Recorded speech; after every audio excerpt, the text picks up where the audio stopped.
So let's bring in Mike Mayo. He is Wells Fargo senior analyst. I know you're like trying to pride yourself as a tech guy too now, but we're staying banks, okay? Let me just tell you that you're not cutting your tie off. That's why he's got the tie. Wear the tie. I told him when we booked him. It's like John Ford. Don't even go with the tie maneuver on this show. We're done with that. That's great. All right, so pretty good. You feeling pretty good? You got all the big banks are out. What's the wrap? So, look, despite all the concerns, big banks get hurt from lower interest rates. You had 2 Fed cuts. You had a flattening yield curve. You had soft capital markets. And guess what? For the big 3 banks, Citibank, American, JP Morgan, revenues grew faster than expenses. And that does not happen in a vacuum. That happens because the largest banks are getting the benefits of scale driven by technology. So this third quarter event, we think, is, a sight into what's likely to happen for the next decade. Who had the best quarter? JP Morgan easily had the best quarter. I mean, revenues well outpaced expenses, solid across the board. Which is the best stock? Citigroup is the best stock. They're trading at tangible book value. 10 weeks from now, Value Act's agreement to support Citi management expires. So either Citi gets the job done on their own and their return should improve, or we think Value exerts some pressure on them. What's the worst stock? The worst stock would be regional banks as a category. Your plain vanilla banks are not doing as well. In fact, this quarter, the 3 largest banks, Citibank, American, JP Morgan, had $40 billion of expenses. You know what their expenses were 4 years ago?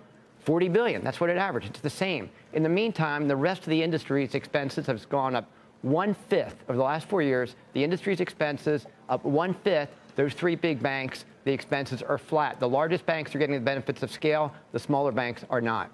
Assess Goldman's quarter. Wilfred Frost is out in California. Is going to be sitting down with David Solomon later this afternoon. He's already interviewed Greg Lemkow, the head of IB out there. How do you assess the quarter?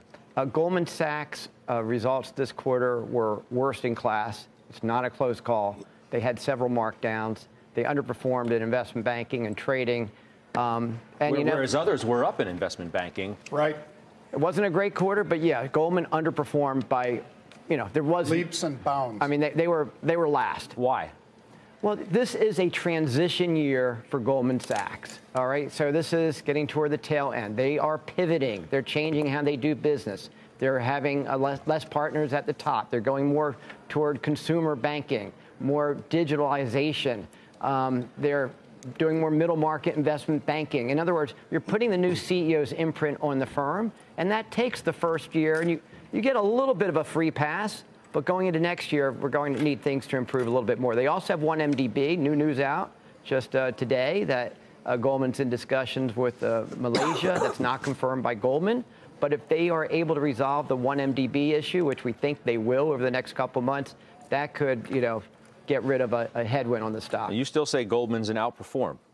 Look, our top picks are Citi, Bank of America, JP Morgan. The universal banks are winning by all means. Your top picks. You have it as outperform. But we still recommend Goldman Sachs. They're trading at tangible book value at a company that's grown book value twice as fast as the S&P 500 over 20 years. So their book value is not going down. And you know what? That's why a lot of these stocks are trading like recession-type prices. You're at tangible book value for Goldman, Morgan Stanley, Citigroup. That's where you used to go during a recession. Look, I was on CNBC before the financial crisis. These stocks were trading at 2.5, 3 times tangible book value. In other words, buy more. Now they're trading at tangible book value. The balance sheets are the strongest they've been in a generation. And by the way, you just had a quarter which I would call tech-tastic, meaning tech-tastic, meaning technology allowed them to grow revenues faster than expenses, even with all these incredible macro headwinds that a lot of people, including on the show, said would bring down the banks. That was not the case. Mike, everything you're saying is factually correct. I'm in Citi. I'm in Goldman Sachs. Well, I love the fact.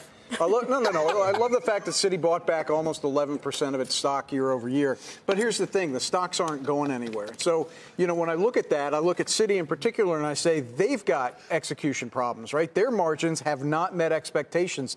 That 13% return on return on common equity. And if you look at that, are you saying, okay, if they don't fix it right now, that Value Act is going to come in and replace the CEO? Well, look, Citigroup has made progress. They've gone from an 8% return to a 12% return. So they've gone from lousy to okay. But they're not meeting expectations. And all that I'm saying is okay is not good enough. We still think returns move toward 13% next year. That's below their target. We think they need to lower targets. Even knowing all that, if you get a 12 or 13% return on tangible equity. You're trading at tangible book value. That's an opportunity. My question is Value Act the fulcrum upon which that lever moves? I think the ability of Value Act to exert pressure on Citigroup management is underappreciated when you look at what they've done at other companies. Thank you. And just to be clear, they haven't not moved, right? A lot of these stocks are up 23 to 34% this year. So I was lamenting earlier that 1 or 2 years, it's nothing. Yeah, but this year they have started to move. And so, I was lamenting, have we missed out? Is it time to get back in? Okay, but that's true for the whole market. All I'm saying is they might be out of the woods. And I absolutely believe they're out of the woods, and we're on the cusp of the biggest connection between banking and technology in the history of U.S. banks. And the result of that, people say, we put out a 200-page report that said, nice think piece. No, the rubber meets the road when you see revenues growing faster than expenses, which it did in the third quarter for the big three banks, which we think you'll see over the next 1, 3, and 5 years. And Mike, just real quick, Goldman Sachs, to your point, and I mentioned this months ago about the deal with the billion-dollar whale, and that particular deal that Goldman Sachs was tied up with the lawsuit over IMBD and whether or not that would get settled. If that gets settled, Goldman's a different animal. But it was wealth management, Scott, that really did it for Morgan Stanley here. Wealth management is something that Goldman is struggling with mightily.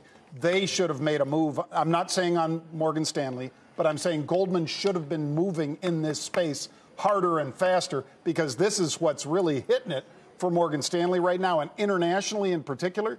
Gorman was just touting this and saying, boy, it's fertile ground out there in Asia for us now, especially with Deutsche and Barclays and a bunch of the others, backing off because they have to. Absolutely agree. Goldman was way too meek with pivoting its strategy. Finally, David Solomon's catching up. Better late than never. At the same time, Morgan Stanley today had an improvement in their pre-tax margin in the wealth business. I think David Solomon's doing a great job. He's taking the necessary moves that you have to take, and he's got a vision that goes out. Look, they've been, I was talking to one of the senior partners there at our conference, actually, delivering alpha, and they've gone to the partners. You mentioned they're getting rid of some partners at the top, and they're saying, look, instead of waiting a year or 2 years, let's talk about you leaving now. So that frees up the rungs on the ladder for others to move up, which is what you want, right?